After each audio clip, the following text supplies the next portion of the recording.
I'm Martin Evans, and I'm doing a reaction video to the evangelical pastor who's reacting to First Nephi, and I guess Nephi is reacting, of course, to his situation, so a lot of reactions going on. But I've got a book on Nephi Character Analysis, which is essentially my notes of Nephi as I was reading. A little bit about me: I lived in Guatemala on my mission, and so I majored in Spanish. It wasn't too much of a leap. And in college, I read a lot of Spanish, medieval Spanish literature, and that was quite a turning point in my life as I was trying to study cultures through their text. So I think it was a very valuable experience for me. And hopefully I bring some of that to the Book of Mormon. All right, let's get started. Whoa, okay, chapter 4, things have escalated quickly. Hello, Saints. My name is Jeff. I'm a pastor exploring everything I can about the Church of Jesus Christ of Latter-day Saints. And I've been making videos for months where I explore Latter-day Saint belief and tradition and even history. But the one thing I've not done yet is I've not read the Book of Mormon. And obviously it's important that I do this because if I want to really understand Mormonism as I've always understood it, I need to read the Book of Mormon. And in this video, I'm going to be reading through the very first book in the Book of Mormon, which is First Nephi.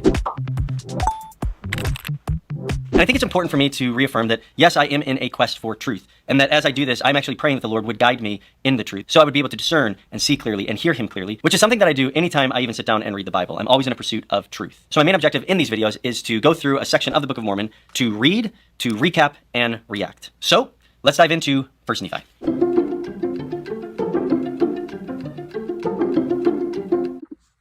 Okay, so this is hard for me because I could say so many things. I've had this conversation 10 different ways in my head, and I've already recorded it like 5 times, but this is kind of an interesting concept. I will compare it to, someone perhaps reading a chemistry book, not to learn chemistry, but to understand the chemists, that's actually very noble. It sounds, I guess, weird or perplexing, but let me take you to Doctrine and Covenants 93. I was reading this recently because we were doing Come Follow Me, and it parallels John 1.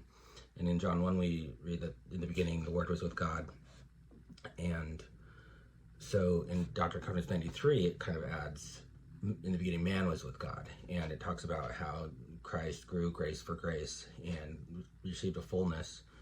And so likewise, the implication is we should grow grace for grace and eventually come to know God. And so what's interesting is the very last verse here, and you'd think this is kind of something that has to do with growing and becoming Christ-like. The very last verse says, "Verily I say unto you, that it is my will you should hasten to translate the scriptures and obtain a knowledge of history and of kingdoms and of countries and of the laws of God and of man, and this for the salvation of Zion." Amen. So I think so often we get caught up on, well, hey, we're the light on the hill. We are the, candle that shouldn't be put under a bushel. But in reality, which is true, and we should let our light shine, but also we need to see the light that's in others. And we do that in part, I think, by studying cultures. And everyone is a child of God, and so there is light, and that's one of the ways we can come to a fullness. It's in Doctrine and Covenants 93. So I think what he's doing is a very ennobling and a very edifying thing for him, and I think we should all do that. Okay, I've officially finished reading First Nephi, and I can now say I've read the Book of Mormon. I can't say that I finished it yet, but I can at least say that I've read it. All right, so now I'm going to do a recap, and I'm going to talk a little bit about the overall story and some of the contents of First Nephi, and do what I would call, in my context, a survey over the entire book. The book, from what I could tell, was really 2 types of literary forms. There's narrative, which is essentially telling the story of what's going on with Lehi and his son Nephi and some of his other sons and his family and a few other individuals. So narrative, storytelling, and prophecy. There was a lot of visions that were being discussed, both from Lehi and also from Nephi. This is a form of literature that isn't completely unfamiliar to something you would see in the Bible. It reminded me a little bit of the book of Daniel, which is sort of a mix of narrative and prophecy, although Daniel is separated kind of in halves. The first half is more narrative, the second half is more prophecy. whereas First Nephi was a little bit more mixed together. But it essentially tells a story of a family that lived around the time of the Babylonian exile of the Jews in the lower kingdom of Judah during the time of Zedekiah, which is what you can read about in 2 Kings and 2 Chronicles. And Lehi and his sons Nephi, Laman, Lemuel, Sam, and a few other individuals are existing at this time when essentially Judah is about to fall. Lehi has a vision. He shares it with the Jews. It's not well received, so he goes into the wilderness with his sons. And then his sons come back to obtain these plates from Laban that has these brass plates that inscripted on them is the record of their fathers. And when they go to obtain these plates, Laban isn't having it. He's not going to give it to them. But this whole thing about going to get the brass plates, one thing that's jumping out at me, and this is really fascinating to me, is that Nephi is being commanded to kill Laban. That's jumping out at me just because that is, I don't know if I know of any time in the Bible where God commands one person to kill someone else in order, in this case, to get something from them. I know that... Okay, this is really tough. I am going to have to make a whole video on Laban. But Laban, his name means white, right? And you have to ask, why is Nephi even including this in the record? Is he trying to justify himself? Is he trying to establish this as a story to establish his authority? Certainly, possibly. But, or is he trying to teach a story of persistence or show how faithful he is? Another alternative is that because Laban does mean white, and Nephi depicts the destruction of several white things throughout the text, is that Nephi is pointing out what happens to people who get everything they need. That they have money, they have trust. Laban had the trust of the elders of the Jews. Laban had probably good education and a good spiritual upbringing. His fathers dutifully carried the plates, and with the plates, Laban is an authoritative figure in Jerusalem. Laban had everything he wanted. He had, we'll say, the support of God. It is not a fair society for everyone else. Laban is born with all the advantages, and but he squanders them. And ultimately, Nephi is blaming Laban for the destruction of Jerusalem. He blames the ancients, the elders, and the pastors, which could refer in part to Laban and people like Laban. But anyway, so despite that, Laban is kind of reduced to, attacking teenagers on the street for wares or for asking the wrong questions. So he's supposed to be helping Israel. And so Nephi slays him, and we'll talk about that more. But I want to highlight that mirrors what he says will happen to the Gentiles, right? He talks about the Gentiles being supported by God and brought out of captivity and higher than any other nation on the world.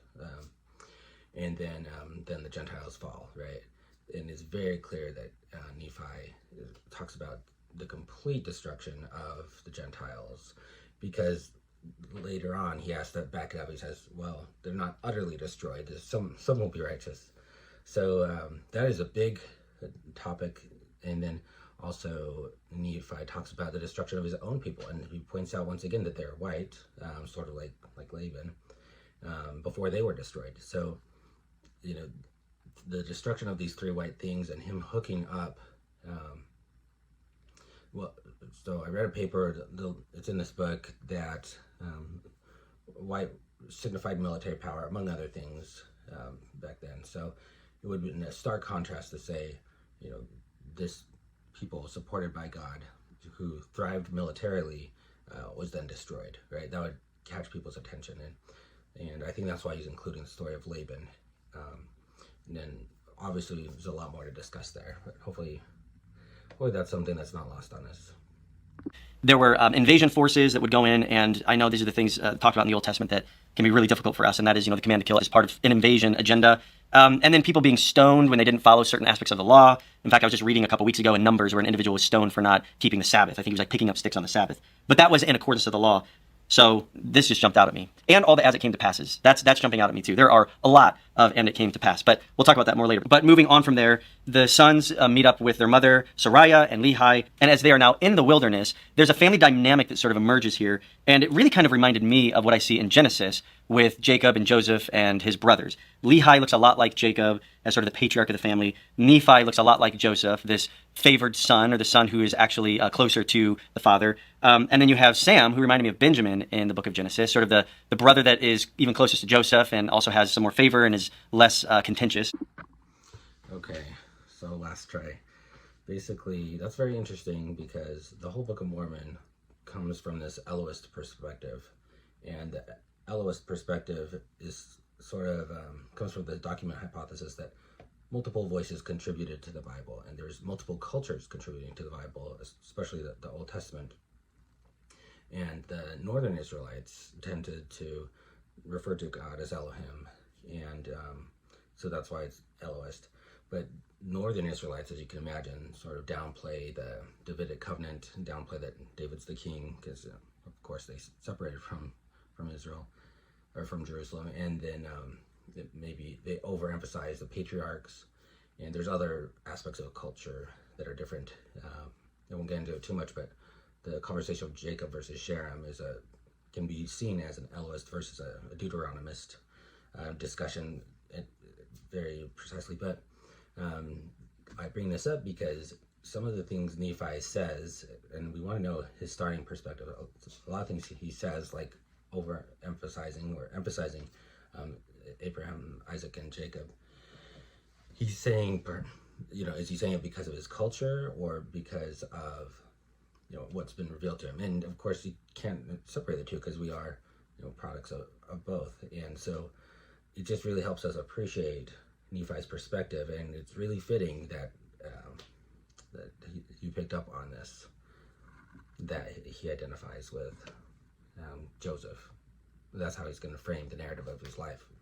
So, as the rest of the brothers, which we see that a lot so far here in 1 Nephi, and you also see that in Genesis. This is where the visions come in, and Lehi receives a vision regarding the tree of life, and there's a few things in here that I'm not going to totally unpack, but there's a building full of scoffers, and you don't find out till later what that building represents. And then prophecies continue to come forth in chapter 10, the destruction of Jerusalem, the Babylonian exile. There's prophecy of the Messiah, and it's very specific here, talking about in 600 years in 1 Nephi 10, 4 through 6.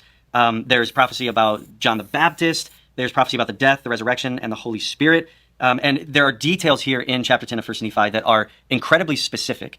They're more specific than anything I have ever seen in the Old Testament. There is a lot of Messianic prophecy in the Old Testament, and there's also prophecy of the Holy Spirit being poured out on all flesh in books like Joel.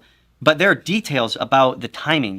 The Messiah would come in 600 years, that there would be a forerunner, John the Baptist, that would baptize Jesus, which leads us to chapter 11, where Nephi then has a vision of the tree of life, and he sees a lot of the things that Lehi saw, but also more details about what's going to happen with the Messiah. In verse 15 of chapter 11, there's a virgin who's called beautiful and fair above all virgins. It also seems to be indicating her skin color, that she was white. I don't believe that historically we believe that she was white. I know that some people might say it's not talking about her skin, but it's hard for me not to read it this way. So yeah, for me, this not only doesn't really seem accurate, but it's really bothersome to me, if I'm just going to be honest with you. I know that issues of race and... Okay, so this is a very touchy subject. I think what's important and helpful for us is that, as Jacob points out, the Nephites do revile against the Lamanites because of their skin. And so this is a people who is racist. We are all racist, right? 1978, Elder Oaks said we all need to repent of the sin of racism. And obviously, racism means something different to everyone. I just want to point out that it changes how you view the whole Book of Mormon. And this book by Sharon Harris that I'm showing the cover of depicts that the Latter-day Saints often identify with the Nephites, and maybe that's not the greatest thing. I don't want to overdo it, but in some ways you could compare the Nephites to people on death row, really. That civilization is sort of a 1,000-year train crash, right? We're told beware and don't be like the Nephites, but we often identify with them, actually, ironically. And we say the Lamanites are just such worse people because they're violent. Well, more on that later, but it's often the Nephites who stir up the Lamanites to violence. So it's just a lot to think about. What does Nephi mean here? The word white, Laban or Laban or however it was pronounced, we don't know too much about vowels back then. That same root word is used for the moon in Hebrew. I think like frankincense or myrrh was called Laban. I'm drawing a blank there. The manna from heaven is white. The Lebanon, right? It's a high mountain north of Israel, and you see snow on it. So a lot of white associated with purity, associated with heaven. So I think the whole region used white for military celebrations, probably to try and establish a connection with heaven. So he could be referring to her skin, or it could be, just saying that there's aspects of heaven that are with her. Plays into at least a reputation of Latter-day Saint belief, and this is the first time I've seen it sort of emerge here. My attention was caught by verse 16 in chapter 11, where specifically it's talking about the condescension of God. That sounds Trinitarian to me because, evangelicals and Protestants, we do believe in the Trinity, that Jesus is God, and we use that language a lot when talking about God becoming flesh. We call it the great condescension. So that had some familiar language to me that would line up with how I would view things, though I know it's probably more nuanced and a less Trinitarian explanation from a Latter-day Saint doctrinal standpoint. And then again, there's more details about the baptism of Jesus, very specifically talking about the setting where Jesus would be baptized and a dove in the form of the Holy Ghost. But the details here are so much more vivid than anything you would see in the Old Testament. If I'm going to be honest as an evangelical, it's hard for me not to see this and say, well, Joseph knew all these things because he's read the Gospels, and he's sort of retroactively making it appear as though all these details were known 600 years before Jesus. I know that might be hard for some Latter-day Saints to hear, but I'm really just giving my honest perspective as someone who spends so much time studying the Scriptures. Nephi. Okay, so that's an interesting point about the 600 years. It's very specific and very detailed. I do want to show a parallel with 2nd Isaiah, because a lot of biblical scholars say that 2nd Isaiah is just too detailed, and that it was probably written after Babylon captivity, or at least maybe updated in the Babylon captivity, because Isaiah couldn't have been that detailed. And I think something that's perhaps more useful is, is this something God would do? And if so, why? Whether you think the Book of Mormon is Christian fiction or a true record, this is a good point to reflect on what God does in other lands and among other peoples. And would God reveal to Nephi that in 600 years this is going to happen? That wouldn't help Nephi. Why in the world would he reveal that?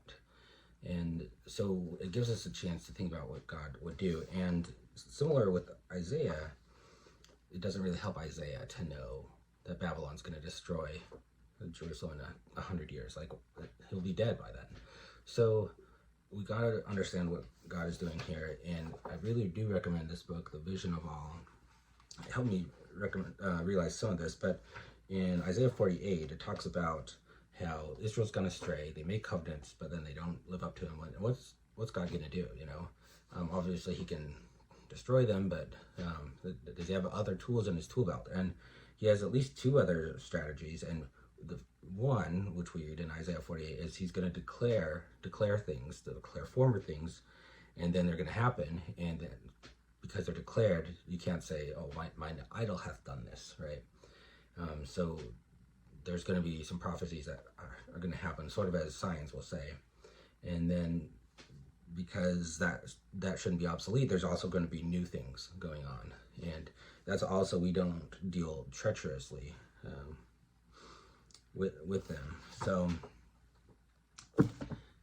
how important would this be? This would be very important. Nephi, I might as well say right now, probably has never even read Isaiah before leaving Jerusalem. He says in 2 Nephi 25 that he's prophesying with the Spirit that's been with him since he left Jerusalem, meaning that's sort of the start of his spiritual career, it seems. Nephi also never quotes Isaiah before leaving Jerusalem, and he never, his father maybe references him once or twice, but his father almost never quotes Isaiah, versus Nephi's all about Isaiah later on. So what we could see here is, as Nephi is leaving Jerusalem, and he's reading for the first time some of these things, because Isaiah's own record says they're not declaring these signs given to him. As Nephi is leaving Jerusalem, he reads, Babylon will destroy Jerusalem. It would just be amazing for Nephi, because Babylon was a very small country back 100 years ago when Isaiah was prophesying. So just to put that into perspective, let's say a small country, no offense, we'll say Nicaragua. let's say Nicaragua was taking over the U.S. and we had to flee. And as we flee, we come across the Civil War document that essentially prophesies that. It would be very, I guess, it would be very attention grabbing for sure. And I think it would really weigh on our minds and make us think about who we are, and things like that. And so that's, I think, what God is doing here for Nephi's children. So just as Nephi saw these things from Isaiah come to pass, when third Nephi reads Nephi's account, he's going to see these same things, and he's going to see 600 years, and then the sign of the birth of Christ is given, and it's going to be very validating experience. The vision continues in chapter 12, and things get very eschatological. They start talking about the end times. There's wars, there's judgment. And Nephi also begins to give some insight on what's going to happen even with the offspring of his family, where Nephi's descendants would be warring with the descendants of his brothers, and that all of them would dwindle into unbelief. And then the next couple chapters 13 and 14, are really intriguing to me because you're seeing prophecy now about the colonization of America. It appeared to me like there could have been even prophecy of the American Revolution, prophecy of the Book of Mormon. And then things start getting into sort of this awful state of blindness that had overtaken the church up until the time where the Book of Mormon was then revealed to Joseph Smith, which gets into chapter 14. Chapter 14 talks about two churches, very specifically two churches. One, an abominable church whose founder is the devil, and the other is the church of the Lamb of God. And the language talked about this abominable church is pretty stark language, calling that church the whore of the earth. Now, I'm going to be honest that whenever I was reading that, based on the fact that I've not read anything in the Book of Mormon, I've not even looked at a lot of critiques of the Book of Mormon, but I have gone to Palmyra, and I am aware of the first vision. And I know that Joseph Smith claimed that when Heavenly Father and Jesus appeared to him, they communicated that all other Christian creeds or the denominations associated with creeds were an abomination, and that God was going to reveal to him what the restored church should look like. So at first reading, it seemed as though, according to the first vision, that these two churches are talking about the restored church, which is the Church of the Lamb, versus all other churches, or the abominable church. Now, I talked to a couple Latter-day Saints after reading that, and they were telling me that that's not necessarily the case. There was a time where there was a belief that the abominable church was specifically referring to the Catholic Church, but there's been a backing away of that. But I will say on the first pass, I was associating the idea of the abominable church. I would probably put myself in that category, a non-restored church being abominable. But leave some comments in the comment section and help me understand if that's not the case. Hey, I won't talk on this too much because you bring up churches later, but whatever Nephi means, it's important to realize 10-year-olds, 9-year-olds read this book. And so when a 9-year-old reads church, they think of church. And so that can be tough for a Latter-day Saint. We need to realize what Nephi means, right? And it's kind of telling that as a church as a whole, we struggle with what it means, right? Because I recall being told it was the Catholic Church. But I think Nephi means any organization, a scientific organization, like a professional society. Definitely, he does mean a church. We'll talk more about that later. Chapter 15 was really interesting to me because it's talking about the Gentiles being grafted in to Israel, which sounds very familiar, again, to some New Testament language in Romans chapter 11 specifically. I have not seen anywhere else in the Old Testament that type of language being used. And that led to another really interesting part in chapter 15. Verses 26 through 36 in 1 Nephi in chapter 15 are talking about a judgment and a very binary view of the afterlife, of hell versus heaven.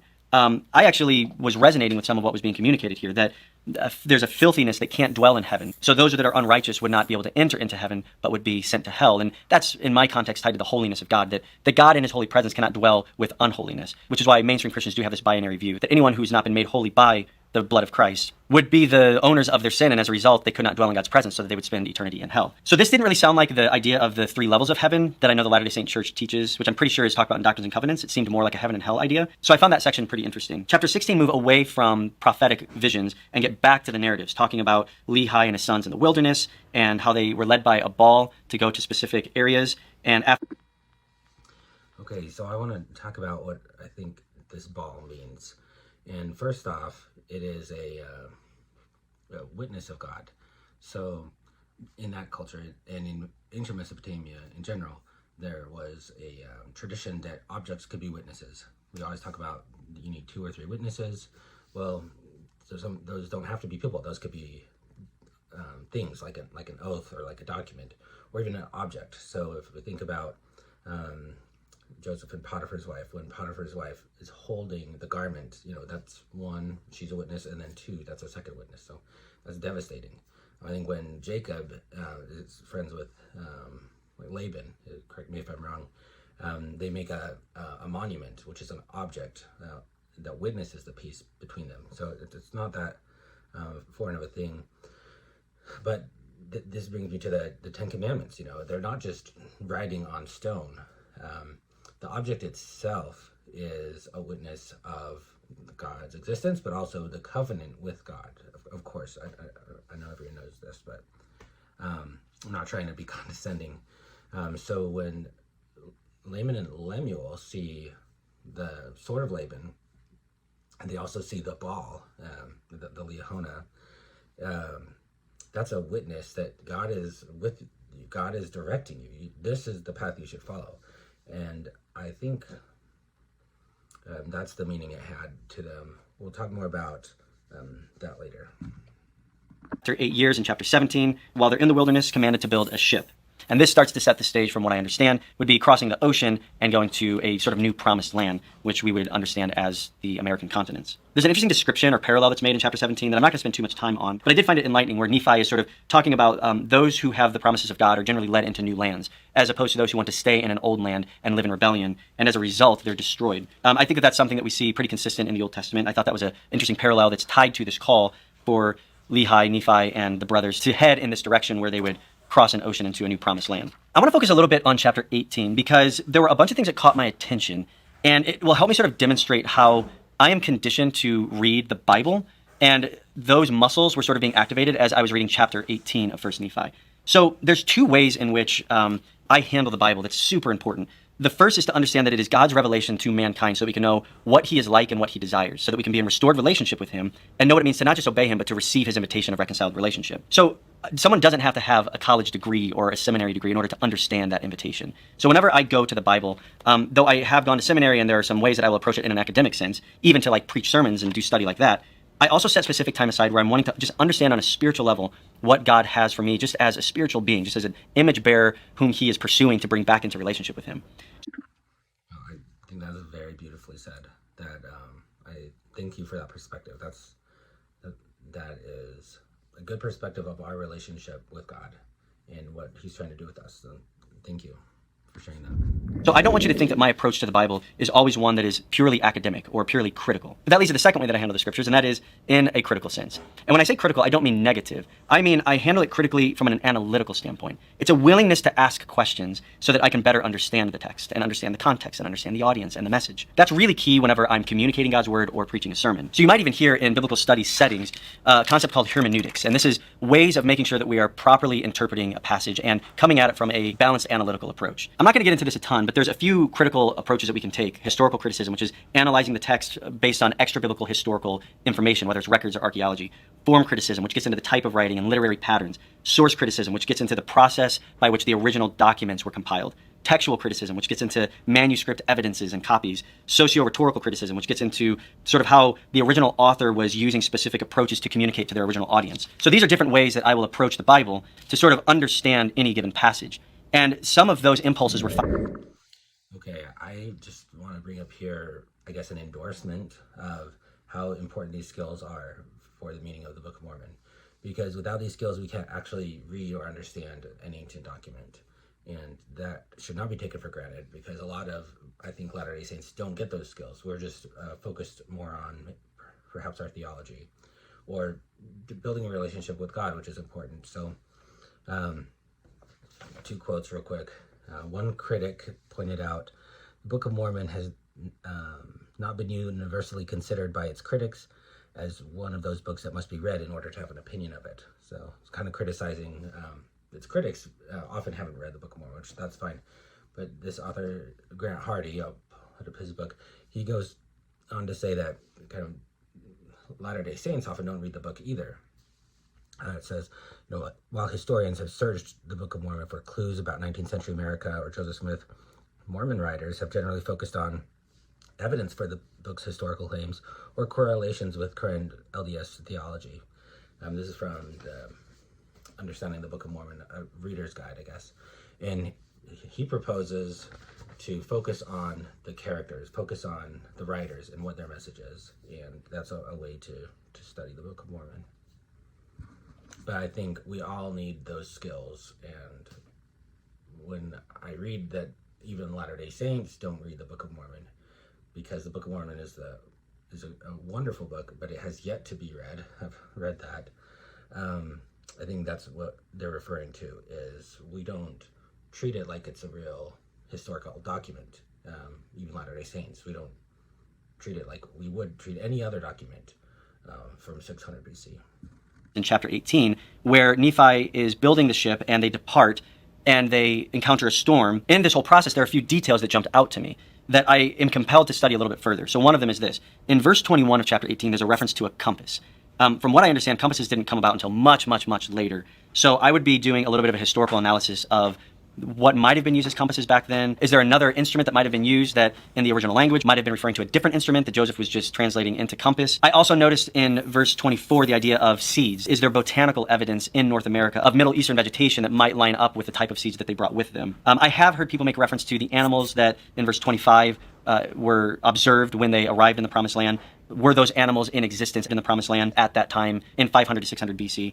And that also gets into some of the metals that were talked about. I'm sure that there's explanations for where some of these details might not line up with what we understand was the case in the Americas at this time. But I just want to point this out because this would be a chapter from a more academic standpoint. I would be inclined to spend a lot more time digging and doing some research on some of these things. Now, I want to say something regarding this that is going to require you to trust me. And that is, I know I'm probably picking up on things that other people have talked about or referenced before. And I need you to know that I've purposely been staying away from people who are overly critical or trying to dissect the Book of Mormon, because I really do want to come at it with my own spiritual awareness as I'm pursuing truth before God, and also to come at it as objectively as I can, just as a student of the Bible, and how I would approach the Book of Mormon in the same way that I approach the Bible. So if I'm saying something that sounds like criticisms that other people use to try to disprove the Book of Mormon, that really isn't necessarily my intent right now.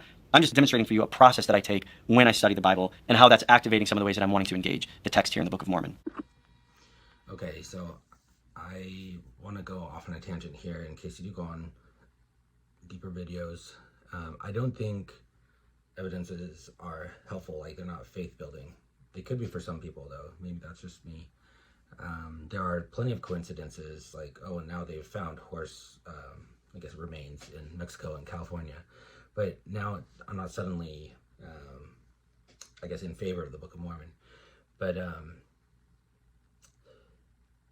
it's important to know, once again, how God works. So in the vision of Ezekiel, in the last days, when there's the dry bones of Israel, and they're going to rise, and God's going to establish a unified kingdom.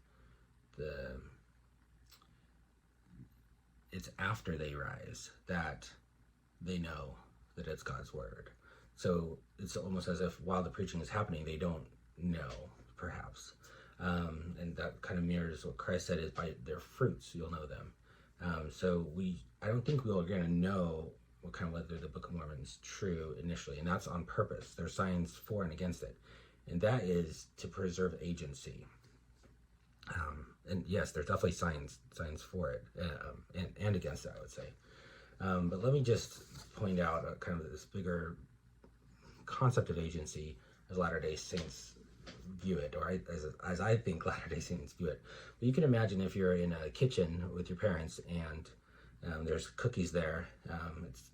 Maybe it's not real freedom to steal a cookie while your parents are watching, or while you're in their presence. You're kind of, if someone's watching over your shoulder all the time, maybe you can't do what you would want to do. So that is kind of a key Latter-day Saint concept. Let me read this, Alma 42:47, or Alma 42:7. And now we see by this our first parents were cut off temporally and spiritually. So it's talking about the fall from the presence of the Lord. And thus we see they became subjects to follow after their own will. So crucial to Latter-day Saint theology is that we have to have the fall to develop ourselves as kind of as gods. And as it says in Genesis 3, we don't believe God was talking sarcastically when he said man has become as God. And then that goes on to say in Moses 7:32, which would have been a text that Nephi had access to, I believe. The Lord said unto Enoch, Behold, these thy brethren, they are the workmanship of mine own hands. And I gave unto them their knowledge in the day I created them.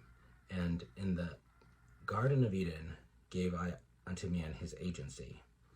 So, once again, from the fall, we get agency. It's sort of like there has to be disinformation, unfortunately, to have agency. There also has to be accurate information as well, absolutely. And so because we don't really know what's going on all the time, we can follow our own desires. And so I think it's sort of like, I'll say, the analogy of the two wolves. Do you think the Book of Mormon is true or false? And the same with the gospel. Do you think the gospel is true or false? And it's sort of whichever wolf you feed, you're going to see more and more and more and more of that. And I guess that kind of gets us to what are we doing here, and what is Satan's role? And there's could be tons of answers there, but why does God even let Satan be here? One of the reasons, and Nephi would have had access to this text, Moses 4:4 says, and he became Satan, yea, even the devil, the father of all lies, to deceive and to blind men, and to lead them captive to his will, even as many as would not hearken unto my voice. So, sort of like, if you don't want to believe, if you don't want to follow God's voice, then you won't even know it's true. So there is that system in place that will blind you, and so that, unfortunately, that's part of developing freedom, I guess, agency and experience. So there has to be, I guess, controversy, but we just like with the Liahona, there will, and the other signs like the 10 Commandments, there will be signs given to us, absolutely.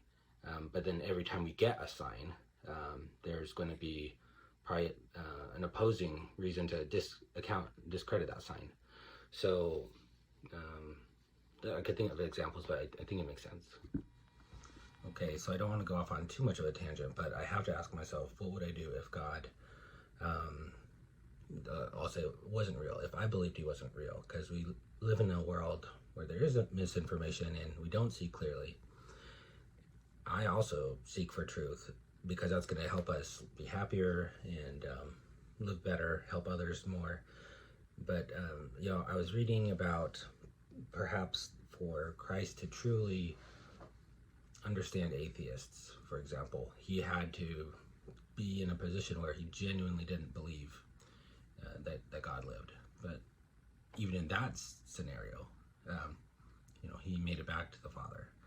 So that's, I think, amazing, and it's also a testament of what he'll go through for us to know us, and to know what we need to go back. And it's just a lot of faith, I think, that Jesus has in us that will do the things we need to maintain our faith, which maintains our works and maintains our righteousness and things like that. But my point is, I guess I would wonder what I would do if I didn't believe in any of these things, and I hope I would still be a good person. Starts getting into more Messianic prophecy. Verse 17 of chapter 19 really caught my attention. I appreciated the reference to the hope of the Messiah coming to every tongue and people group, which is something that I see a lot in the New Testament. And then chapters 20, 21, 22 very much is a progression of prophecies about what the Lord was about to do in delivering the Jews from Babylon. Messianic prophecies similar to the Old Testament in chapter 21. And then chapter 22 feels more like eschatological prophecy, talking about the redemption of Israel and an ultimate judgment of evil and Satan in a more day of the Lord judgment standpoint or end time standpoint. The only other thing that I'd want to communicate that really stuck out to me as I studied 1 Nephi was there was a word that was used frequently, and it's the word church. That might seem strange that caught my attention, but as someone who has not only studied the New Testament, but I'm also studied in Greek to a certain extent, I recognize that idea of church wasn't really an idea until around the 1st century. In fact, when you read the New Testament and you see the word church, it is the Greek word ekklesia, which would not have originated in any ancient languages, especially around the time that Nephi would have been recording these things, unless, in fact, there was a word in Reformed Egyptian similar to ekklesia that would have been translated into church. No. Okay, I would be amiss if I didn't say anything here. That is very kind of Pastor Jeff to say that. It's very open-minded, and that's very gracious of him to consider these hypotheses for why these words are the way they are. I don't worry about it too much, as I told you, but when I do worry about things like that, I go with a creative and a cultural translation model, which is like how Disney would translate their films into different languages. It's supposed to resonate with the culture it's for, but if Pastor Jeff is genuinely looking at this as a potential translation of an ancient document, which I think it is, that is exactly the question he would be asking himself. And I think that's really genuine, really authentic, and open-minded. And that just really blew me away. Latter-day Saint, and they explained to me, well, we're really just talking about congregations or assemblies, and that might have been the best word that Joseph wanted to use in order for a 19th century audience to understand specifically what was being talked about. But I will say that was something that really caught my attention, and I was doing word count searches, how many times the word church was used in First Nephi, how many times ecclesia or the word church was used in the New Testament, and then I did a word search on how many times the word church is used in the Old Testament, and you don't see it. You will see the assembly of God, or when Israel gathers. There are certain Hebrew words in that regard, but none that an English translator would translate into church in the same way that we've seen here in First. Okay, so here we are talking about churches again. I think actually listening to this video helped me a lot think about more of the things I was already thinking about, which is that there were no churches in Nephi's time. The Book of Mormon kind of accounts for that in the last verse of Mosiah, when it says Alma was the founder of their church, and it says it one other place too. But then it asks the question, well, what does Nephi mean by these churches? So it's the same question as last time, and we don't totally know. But if you look at Nephi, he has a lot of animosity to these churches, whatever they are. He says they are built up to get power over the flesh. He says they are, they rob the poor. And I think some of that did echo in me, I think, as a Mormon adolescent or a Latter-day Saint adolescent. That was kind of, I didn't have all these critical reading skills, not that I have that many now, but I definitely saw perhaps churches in that light. And I think Nephi would even put our church in that light in some instances. So he's talking about, like in 1 Nephi 21, he talks about the wickedness of the pastors and how because of that, Israel is scattered. Well, the pastors, whatever Nephi means, he's talking about like the ancients and the elders of the people, which they had we'll say the true gospel. Like Laban had the true gospel, and they didn't push it on to the people they should have. And so because of the true pastors, that's who Nephi is really kind of upset about. He was not a super, we'll say, spiritual person. He says the Spirit started dwelling with him since he left Jerusalem. So growing up, he's a very secular person, and some people have guessed he was a scribe. He would have had to know like over 800 hieroglyphs just to write in Egyptian, and that's quite a feat.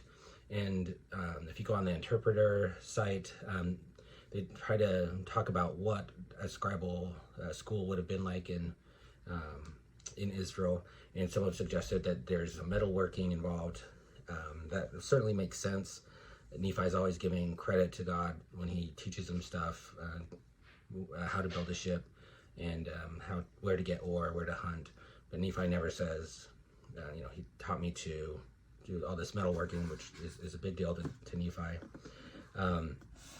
And also, why does Nephi have a steel bow and his brothers don't? It kind of makes it seem like Nephi perhaps built that himself. I don't know.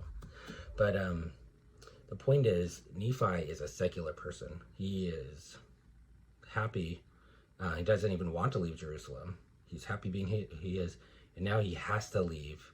And he says it, 1 Nephi 21, verse 1, is because of the wickedness of the pastors of my people, meaning God's people. And so he is not happy about how things have been mismanaged. This goes back to his whole point with Laban, which is that it's Laban's job essentially to be the steward of the records and make sure that, I assume, that the records are taught appropriately and build Israel. That's the role of the ancients and the elders and the watchmen. And so not only does Nephi have to flee Jerusalem, give up what he's doing, which he's also contributing to a wonderful Jerusalem, but now he also has to reinvent himself and become this spiritual giant. He has to become now this leader of his brothers, which I don't think he wanted to initially. He has to reinvent himself because of this. And actually, Nephi does quote Isaiah as saying that God will give children unto them to be their princes. And so it's like Nephi, as a young person, had to grow up. So whatever Nephi meant, it seems that he has a negative perspective of what he is calling the pastors in Israel. And if you think only the Latter-day Saint faith is correct, then Nephi could actually only be talking about Latter-day Saints in that situation. Now, and I know that God gives light to everyone, and we need to look for the light of Christ in others. And so Nephi could be referring to a principle that kind of encompasses everyone. But specifically, Nephi is talking to people, pastors of his own faith, who are kind of withholding the true gospel and things like that. And who grind upon the face of the poor. That reminds me again of Laban, who is trying to kill teenagers for gold, really. So I think Nephi almost puts those people in the same boat. That's a lot deeper of a meaning than I thought initially, when I thought this was just referring to non-Latter-day Saint churches.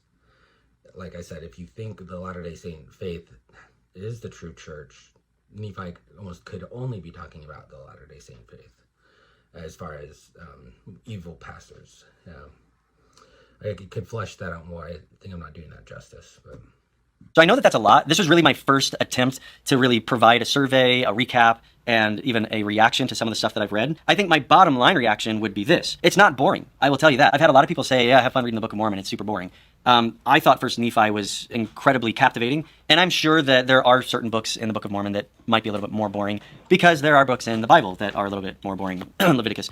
That doesn't mean that they're not significant, so I'm still going to read it all the way through. And I think the other thing that I would communicate by way of reaction is, so far, the story is pretty clear as to what is taking place. The idea of this family that lived in Jerusalem, that then made their way out of Jerusalem, and eventually made their way here, and the reasons for that, and how that sort of overlapped with Jewish history and the exile. It all seemed relatively clear to me. As to the veracity of certain details and some of that other stuff, I'm not really going to get into that right now, because I want to continue through this story, and maybe in other videos I'll do deeper dives on this. I'll continue to do this, and hopefully it continues to be informative and interesting, and will help me more on this quest of exploration, so I truly can understand as much as I can about Latter-day Saint beliefs, traditions, doctrines, and even some of my friends as to why they have some of the convictions and beliefs that they have. So we'll pick up here when I read 2 Nephi, and until then, I'll see you later, Saints. Alright, that's the video. Sorry I made it so long. I would like some feedback. Was that 1.5 speed too fast? Also, overall, really thrilled. I think it's a wonderful example that Pastor Jeff is showing to us to study other people, study other cultures. That's one of the most edifying things we can do. Also, the Book of Mormon kind of has its own measuring stick for what's good. And it is, if something persuades you to do good, then that thing is good. So I, upon hearing these videos, which I've watched them a few times, some of them multiple times, some I haven't seen yet, and it definitely, I think, inspires me to do good, to think about the Book of Mormon more, to think about Christ more, my relationship with Christ, to think about the Bible more. So I think, not that you need my endorsement, but I think it's a really good thing, and that it comes from God. So thank you, and keep it up. I will be one of your subscribers. Bye.